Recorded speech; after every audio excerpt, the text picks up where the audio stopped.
جیسے پہلی تاریخ کا چاند ہوتا ہے اور بالکل باریک دھار والا ہوتا ہے وہ، اور تلوار کی طرح چمک رہا ہوتا ہے وہ۔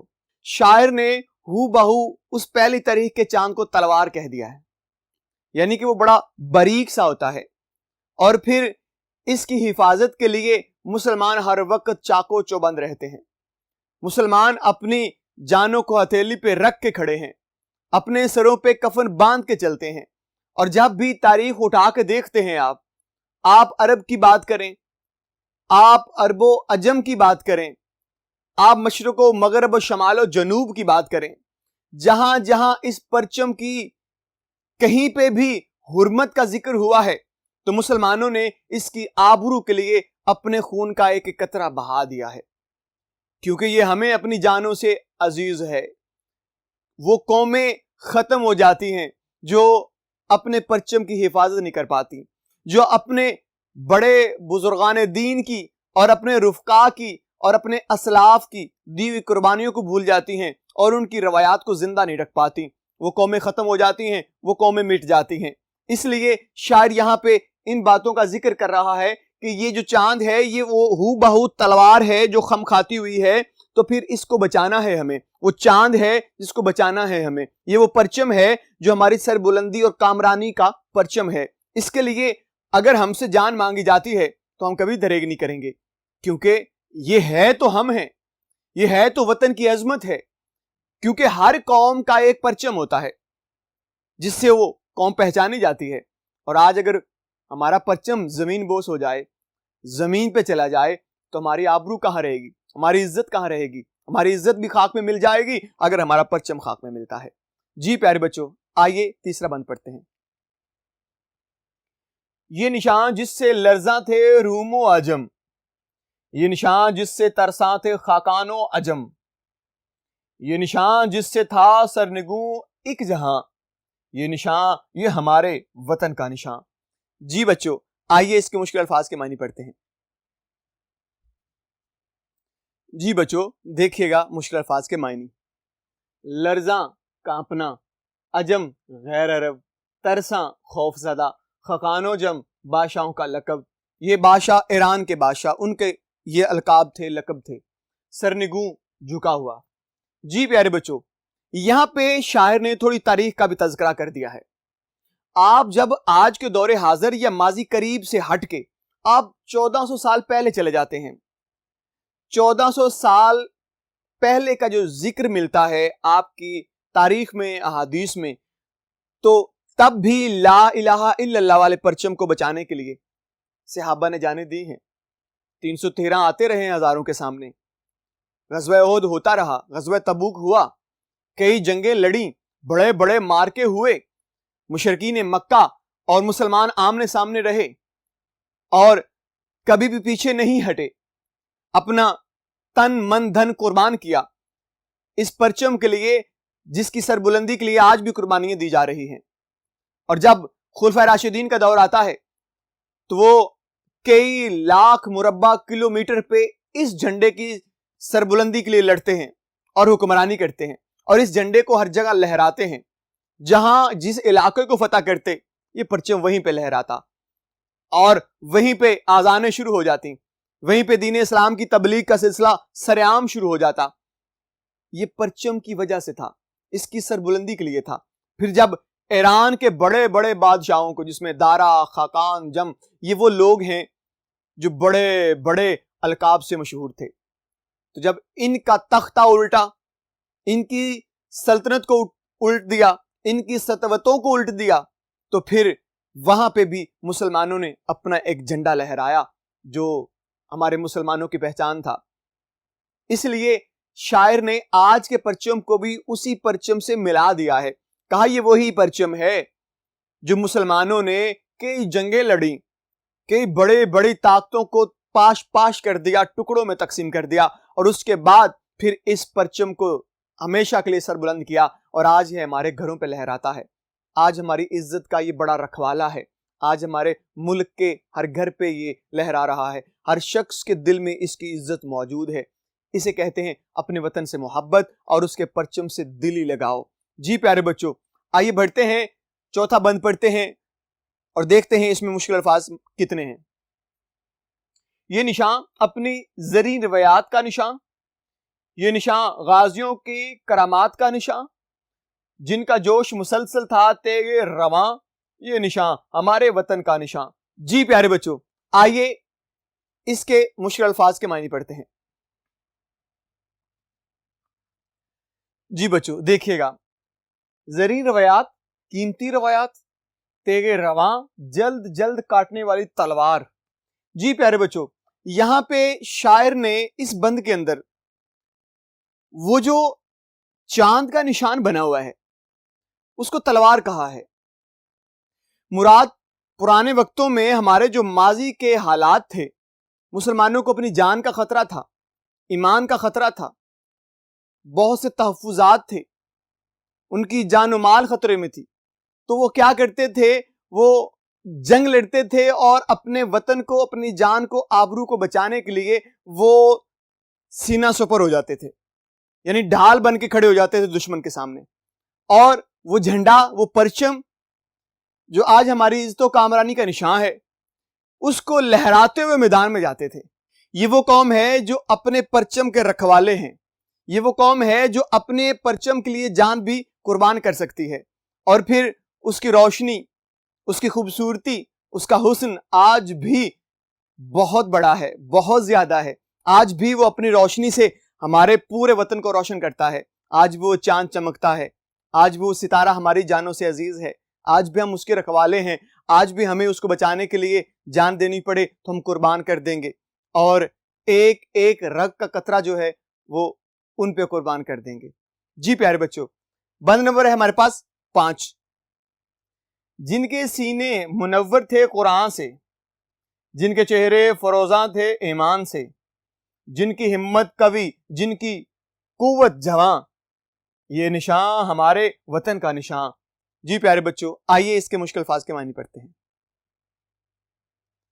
جی بچوں، آئیے ان کے مشکل الفاظ کے معنی دیکھتے ہیں۔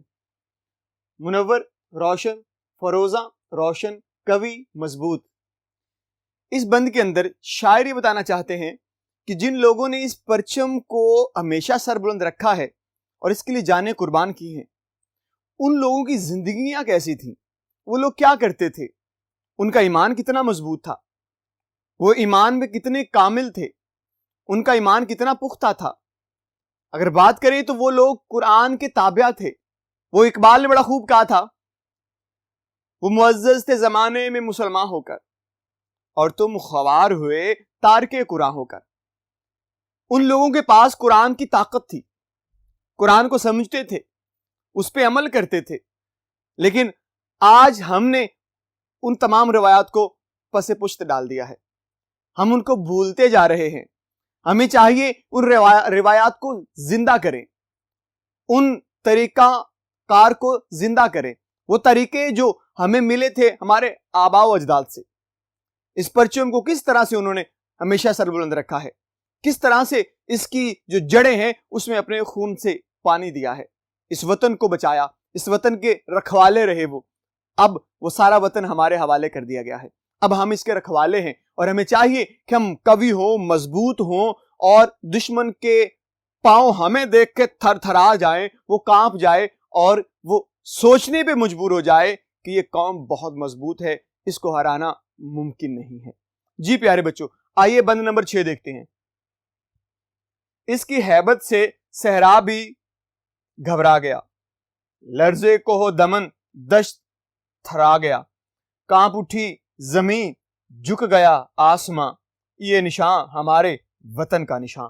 جی پیارے بچوں، آئیے اس کے مشکل الفاظ کے معنی پڑھتے ہیں۔ جی دیکھیے گا، ہیبت ڈر، خوف، صحرا میدانی اور ریتلی زمین، کوہ دمن پہاڑ اور اس کے گرد کا علاقہ، لرزے کانپے، تھرا گیا ڈر گیا۔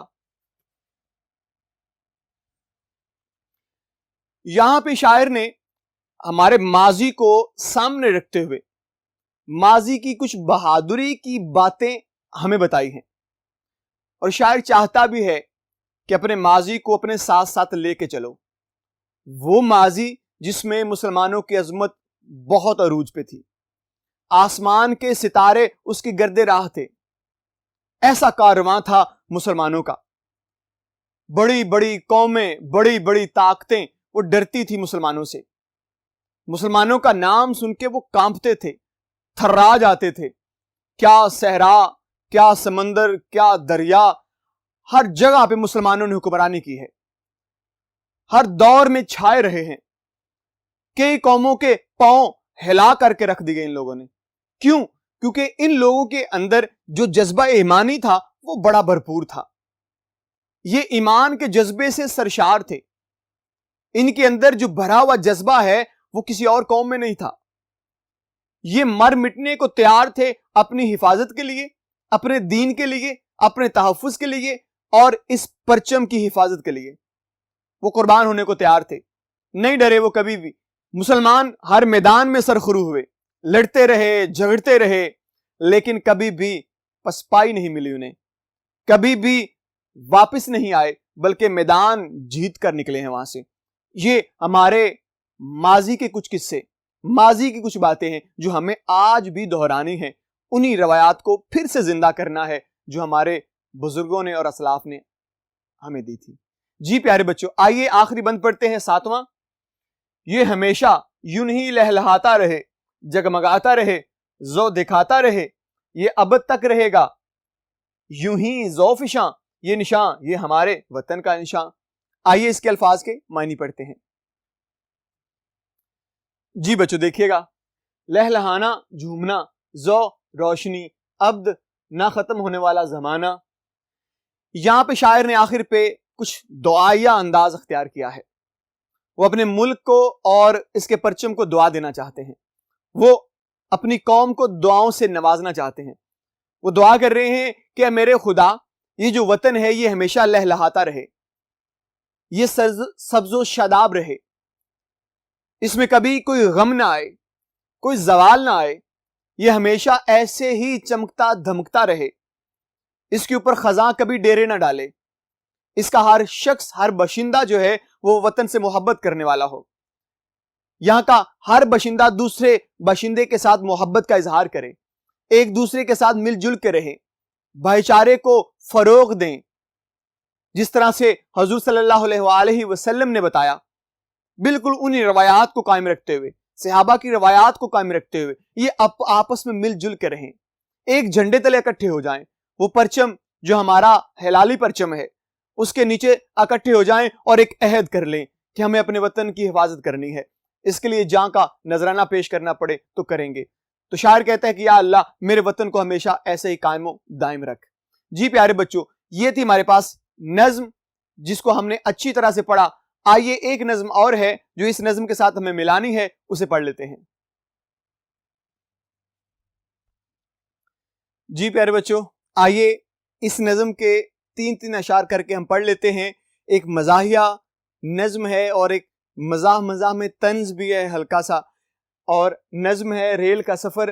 ریل کا سفر ہو رہا ہے اور وہ کس طرح سے ہو رہا ہے، اس پوری ریل کا ایک ایک ڈبے کا جو نقشہ ہے وہ شاعر نے یہاں پہ بیان کر دیا ہے. طنزیہ انداز بھی ہے اور اس کے بعد اس میں مزاح بھی کہیں کہیں پیدا ہو رہا ہے. آئیے پہلے 3 اشعار کو دیکھتے ہیں. نہ گنجائش کو دیکھ اس میں، نہ تو مردم شماری کر، لنگوٹی کس خدا کا نام لے، گھس نہ سواری کر. ابس گننے کی یہ کوشش کے ہیں کتنے نفوس اس میں، کہ نکلے گا ذرا تو دیکھ تیرا بھی جلوس اس میں. آئیے ان کے مشکل الفاظ کے معنی دیکھتے ہیں. جی بچوں دیکھیے گا، وہ گٹھڑی سے کسی نے مورچہ بندوں کو للکارا، پھر اپنے سر کا گٹھڑ دوسروں کے سر پہ دے مارا.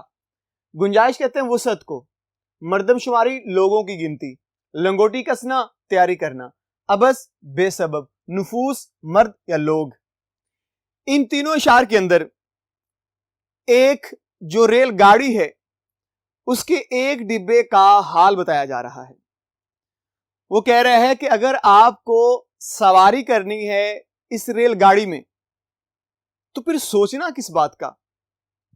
لنگوٹی کسیے، اپنے آپ کو تیار کیجئے اور ڈبے میں گھس جائیے. پھر اس ڈبے کا جو حال ہے وہ دھکم پیل، وہ ایک دوسرے کو دھکے دینا اور ایک دوسرے کے ساتھ مس کرنا، یہ بہت زیادہ مشکل وقت تھا۔ اور اس مشکل وقت کے اندر ایک مسافر کی کیا حالت ہوتی ہے، اس کا کیسے بھرکس نکلتا ہے، یہ واقعی قابل دید ہے۔ اور شاعر ان تینوں اشعار کے اندر وہ پورا منظر جو ایک ڈبے کا ہوتا ہے، ایک عام ریل گاڑی کا، اس کو بیان کر رہے ہیں۔ اور جدھر جدھر سے وہ شاعر گزر رہے ہیں، جس ڈبے سے گزر رہے ہیں، اس میں یہی ماجرا پیش آ رہا ہے کہ اس قدر رش، اس قدر ہجوم ہے کہ ممکن نہیں ہے کہ ایک شخص اپنے پاؤں کو بچا سکے، ایک دوسرے کا پاؤں ہر دوسرے شخص کے پاؤں پہ آ رہا ہے، اور حالت عجیب و غریب ہوئی پڑی ہے۔ اس لیے شاعر کہتے ہیں کہ ایک وقت ایسا بھی آتا ہے وہاں پہ کہ کچھ لوگ جب کسی ایک اسٹیشن پہ رکتے ہیں اور وہ اپنا سامان باہر پھینکتے ہیں تو بہت سے لوگ ان کا سامان لینے کو کھڑے ہوتے ہیں اور ان کے سامان کو اتارنا پھر چڑھانا، یہ ماجرا بھی بڑا عجیب و غریب ہے۔ اور جس ڈبے میں ہم سوار ہیں اس ڈبے کا ماحول بہت عجیب و غریب ہے، اس قدر لوگ وہاں پہ ہجوم کی شکل میں موجود ہیں کہ وہاں سے سامان کو نکالنا، کئیوں کے منہ پہ لگتا وہ سامان، کئیوں کو جو ہے وہ تکلیف دیتا ہے، کئیوں کو دھکے لگتے ہیں، بڑی مشکل سے وہاں پہ سنبھلنا ہوتا ہے ایک انسان کو، ایک مسافر کو۔ جی پیارے بچوں، آئیے مزید آگے بڑھتے ہیں، جو ہمارے پاس چوتھا، پانچواں اور چھٹا شعر ہے اس کو پڑھتے ہیں۔ جی بچوں دیکھیے گا، یہ سارے کھیت کے گنے کٹا لایا ہے ڈبے میں،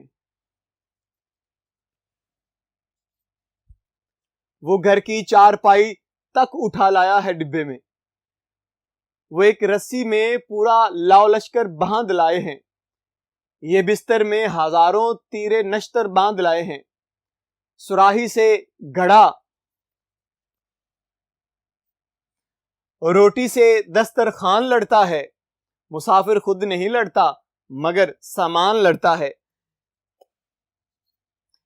ان تینوں اشعار کے اندر شاعر نے وہی طنزیہ انداز رکھا ہے کہ ایک جو ریل گاڑی ہے وہ صرف پرسکون سفر طے کرنے کے لیے ہوتی ہے، کہ اس میں آپ اپنی منزل مقصود تک جانے کے لیے آپ سکون سے بیٹھیں اور بڑے آرام سے آپ کو وہ ریل گاڑی آپ کے مقام تک پہنچا دے جو آپ کی منزل مقصود ہے۔ لیکن یہاں پہ شاعر نے طنزیہ انداز اختیار کرتے ہوئے کچھ معاملات اور بھی اس کے اندر جو ہے وہ بھر دیے ہیں، بتا دیے ہیں کہ کس طرح سے اس ریل گاڑی کا معاملہ خراب ہوتا ہے، کس طرح سے اس کا سفر جو ہے وہ عذاب میں مبتلا ہوتا ہے۔ وہ بتانا یہ چاہتے ہیں کہ ایک ڈبے میں ایسا بھی ہوتا ہے کہ چند شخص داخل ہوتے ہیں اور ساتھ میں کھیتوں سے بہت سارے گنے بھی باندھ لاتے ہیں۔ مراد بتانا یہ چاہتے ہیں کہ یہ جو ریل گاڑی ہے یہ صرف انسان کے سفر کرنے کے لیے ہے، یہ بہت سارا ساز و سامان جو آپ بے انتہا اکٹھا کر کے اس ڈبے میں سوار کر دیتے ہیں اور باقی لوگوں کے جو سکون ہے اس کو بھی برباد کر دیتے ہیں۔ تو طنزی انداز میں کہنا چاہتے ہیں کہ کوئی جو ہے وہ گنے اٹھا کے لے آیا ہے ڈبے میں، اور کوئی اپنی چارپائیوں کو اٹھا کے اس ڈبے میں جو ہے وہ گھسیڑ رہا ہے، جہاں پہ ایک انسان کو سونا ہے، جہاں پہ ایک انسان کو بیٹھنا ہے۔ ان کی نشستوں پہ چارپائیاں پڑی ہیں، ان کی نشستوں پہ گنے پڑے ہیں، اور وہ کس طرح سے وہاں پہ پرسکون ہو کے بیٹھ سکتے ہیں۔ اور پھر وہ کہتا ہے وہ ایک رسی میں پورا لاؤ لشکر باندھ لائے ہیں، یہ بستر میں ہزاروں تیرے نشتر باندھ لائے ہیں۔ تو یہاں پہ وہ بتانا چاہتے ہیں کہ ہزار طرح کے وہ جو ان کی گٹھڑی کے اندر سامان ہے، وہ کوئی تلواریں، کوئی چھریاں، کانٹے، ضروریات کی جو لوہے کی چیزیں ہیں وہ ساری کے ساری گٹھڑی میں باندھی ہوئی ہیں، اور ایک ہی رسی کو باندھ کے کئی چیزوں کو ان کے اندر گرا لگائی ہوئی ہے اور وہ سارے کے سارا ڈبے میں سوار کر لیا ہے۔ تو یہ منظر جو ہے یہ واقعی قابل دید ہے، اور اس کے اوپر شاعر نے طنز کر دیا ہے کہ یہ ضرورت سے زیادہ سامان باندھ کے لے آنا یہ کوئی اچھی بات نہیں ہے۔ جتنے مسافر وہاں پہ بیٹھے ہیں وہ اس سامان کی وجہ سے بڑی تکلیف میں آ رہے ہیں، تو چاہیے کہ یہ سامان کم کر دیا جائے اور مسافروں کو سکون دیا جائے۔ اور پھر وہ کہتے ہیں سراہی سے گھڑا روٹی سے دسترخوان لڑتا ہے، مسافر خود نہیں لڑتا مگر سامان لڑتا ہے۔ تو شاعر کہتا ہے کہ وہاں پہ لوگوں کا ہجوم کم ہے، سامان کا ہجوم بہت زیادہ ہے، یعنی کہ سراہی سے دسترخوان، دسترخوان سے روٹی، یہ چیزیں آپس میں تو گھل مل رہی ہیں، آپس میں لڑ رہی ہیں، تو پھر انسانوں کے لڑنے کی ضرورت کیا ہے؟ یہ سامان ہی آپس میں لڑتا رہے, کسی کا سامان دوسرے سے, دوسرے کا پہلے سے, پہلے کا چوتھے بندے سے, وہ ملتا جا رہا ہے اور سارا جو سامان ہے وہ آگے پیچھے ہو رہا ہے اور ایک دوسرے میں گتھم گتھی ہو رہا ہے. یہ معاملہ دیکھ کر شاعر یہاں پہ طنز کر رہے ہیں کہ ایسا ہرگز نہیں ہونا چاہیے. یہ جو ریل گاڑی ہے اس کے سفر کو آسان کرنا چاہیے اور جتنا بھی سامان ہے اس کو کم کر کے صرف چند ایک ضرورت کی چیزیں ساتھ رکھنی چاہیے تاکہ تمام مسافر اس سفر سے لطف اندوز ہو سکیں. اس کے مشکل الفاظ کے معنی دیکھیے گا. لاؤ لشکر, بھیڑ, تیر نشتر, تیر اور تلوار, سراہی, بوتل. جی پیارے بچوں, آئیے مزید آگے بڑھتے ہیں اور 3 اشعار مزید پڑھتے ہیں. جی بچوں دیکھیے گا, وہ حضرت جو عوام الناس میں گھل مل کے بیٹھے ہیں, رضائی میں وہ یوں بیٹھے ہیں گویا سل کے بیٹھے ہیں. وہ آ پہنچا کوئی چمٹا بجا کر مانگنے والا, بہت مقبول ہے لوگوں میں گا کر مانگنے والا. بہم یوں گفتگو میں آشنائی ہوتی جاتی ہے, لڑائی ہوتی جاتی ہے, صفائی ہوتی جاتی ہے. جی اس کے مشکل الفاظ کے معنی دیکھیے گا. عوام الناس تمام لوگ, مقبول مشہور, آشنائی واقفیت. پہلے شعر میں شاعر کہتے ہیں وہ حضرت جو عوام الناس میں گل مل کے بیٹھے ہیں, رضائی میں وہ یوں بیٹھے ہیں گویا سل کے بیٹھے ہیں. اور پھر یہاں پہ ایک منظر ایسا بھی شاعر کہتا ہے کہ مجھے دیکھنے کو ملا کہ ایک شخص جو اپنے اوپر ایک رضائی اوڑے ہوئے ہیں اور یوں لگ رہا ہے جیسے اس پوری رضائی کو گیرا لگا دی گئی ہے یا اس کو سی دیا گیا ہے اور اس کو کسی سے سروکار ہی نہیں ہے. وہ ڈبے والے لڑ رہے ہیں, سامان آگے پیچھے ہو رہا ہے, لیکن وہ ایک کونے میں, ایک نکر میں بڑے سکون سے اپنی رضائی کو اپنے اوپر لپیٹے وہ بیٹھا ہوا ہے, گویا وہ کسی کی بات کو نہ سن رہا ہے نہ کسی کی بات کا جواب دے رہا ہے, بلکہ وہ بالکل بے سر و سما ہو کر, بالکل ایسے جیسے کہ اس کو کسی سے کوئی لینا دینا نہیں ہے, وہ بیٹھا ہوا ہے. اور اتنے میں ایک مانگنے والا آ جاتا ہے, وہ ڈبے میں سوار ہوتا ہے, وہ اللہ کے نام پہ کچھ مانگ رہا ہے, دست دراز کر رہا ہے اور جگہ جگہ پہ جا کے ہر ڈبے میں وہ اپنے چمٹے کو بھی ساتھ بجاتا ہے. پہلے کیونکہ بہت زیادہ شور تھا, پہلے دھکم پیل ہو رہی تھی, پہلے لوگ گھبرائے ہوئے تھے سامان کی وجہ سے اور شور, اوپر سے ایک چمٹے والا آ جاتا ہے, ایک چمٹے والا آ جاتا ہے اور وہ چمٹا بجانے لگ جاتا ہے اور اس چمٹے سے ایک شور پیدا ہوتا ہے اور شور کی وجہ سے کیا ہوتا ہے, وہاں کے مسافر تنگ آ جاتے ہیں اور اس کے شور کی وجہ سے ان کی اکتاہٹ جو ہے وہ اور بڑھ جاتی ہے. لیکن وہ مقبول ہے, وہ کیونکہ ہر گاڑی میں سوار ہوتا ہے اور اس کا مانگنا پیشہ ہے اور وہ لوگوں کے سامنے دست دراز کر کے اپنی روزی روٹی کماتا ہے. اور پھر باہم یوں گفتگو میں آشنائی ہوتی جاتی ہے, لڑائی ہوتی جاتی ہے, صفائی ہوتی جاتی ہے. تو یہاں پہ وہ یہ بتانا چاہ رہے ہیں کہ جب وہ لوگ تمام جو ڈبے میں سوار ہیں وہ آپس میں لڑ رہے ہیں, ایک دوسرے کے ساتھ جھگڑ رہے ہیں اور اسی طرح سے کیا ہوتا ہے کہ اس لڑائی میں بہت سے لوگ منہ پھیر کے دوسرے ڈبے میں سوار ہو جاتے ہیں. کوئی ایک جو ہے وہ لڑ کے دوسرے تیسرے ڈبے میں چلا جاتا ہے اور ایک دوسرے سے لڑنے کے بعد وہ جتنی کشیدگی تھی وہ بڑھ گئی ہے اور دوریاں بڑھی ہیں اور کچھ سکون جو ہے وہ ہوتا جا رہا ہے اور ڈبے میں اب صفائی ہو گئی ہے, لوگ اپنے اپنی جگہوں پہ چلے گئے ہیں اور جا کے وہاں پہ بیٹھ گئے ہیں. جی پیارے بچوں, یہ تھا ہمارا آج کا سلسلہ. ہم نے آج کے اس لیکچر کے اندر 2 نظمیں بڑی اچھی طرح سے پڑھ لی ہیں اور میں امید کرتا ہوں کہ یہ دونوں نظمیں آپ کو بڑی اچھی طرح سے ازبر ہوئی ہوں گی. آپ نے ان کے معنی مفہوم کو سمجھا ہوگا اور ان کی تشریح کو بھی ازبر کر لیا ہوگا.